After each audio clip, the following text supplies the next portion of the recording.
I knew they were gonna lose. This next representation is hindsight bias, which is when after something happens, you tend to believe that you knew it all along. In other words, once you know the outcome, it seems obvious, even if it wasn't. In this example, we see that a team lost a game. Iowa State lost to BYU. I then proceed to say, I knew they were gonna lose, even though before I was unsure if they truly were. I even thought they might have a chance on winning. She must be a librarian. Oh, that translates as quite bookish and quiet. This is an example of base rate neglect, ignoring general statistical information, the base rate, and focusing too much on specific details or stories. In this example, we hear about a quiet, bookish person and assume they're a librarian, even though statistically there are far more students/teachers than librarians.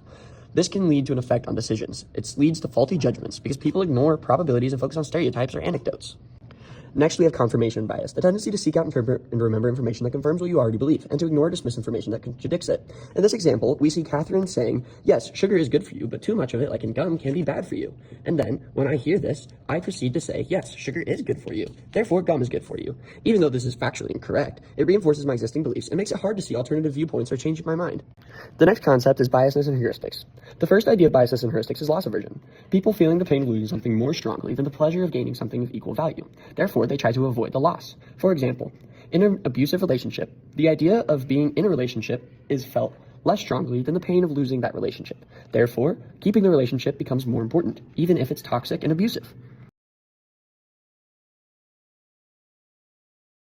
Next, we have deductive reasoning. Deductive reasoning means moving from general principles or rules to specific conclusions. You start with something that is known or assumed to be true, and then apply it to a particular case. In this example, we know that all humans need oxygen to survive. Catherine is a human, therefore Catherine needs oxygen to survive. I then use deductive reasoning to get the logical conclusion that follows the rules that all humans need oxygen to survive.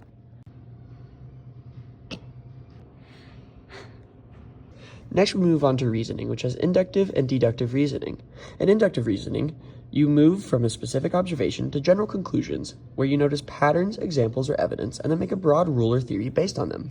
In this example, we see Catherine seeing the sun rise in the east every single day. Therefore, she immediately jumps to the conclusion that the sun will always rise in the east.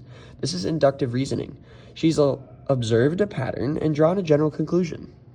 Oh, this hurts. Thinking outside the box means breaking free from fixation, seeing beyond the obvious, usual, or conventional ideas. Some people cannot think outside of the box, and it is oftentimes an obstacle to problem solving. In the famous 9 dots puzzle that we did in class, where you must connect 9 dots with 4 straight lines without lifting your pen, you can only solve it by drawing lines that extend outside of the squared dots, literally thinking outside of the box. Fixation happens when you get stuck looking at a problem in only one way. For example, she sees that she can't find a book, therefore she gives up, instead of thinking, you know what, maybe I could just find another book, or go to a different library. She sees that her only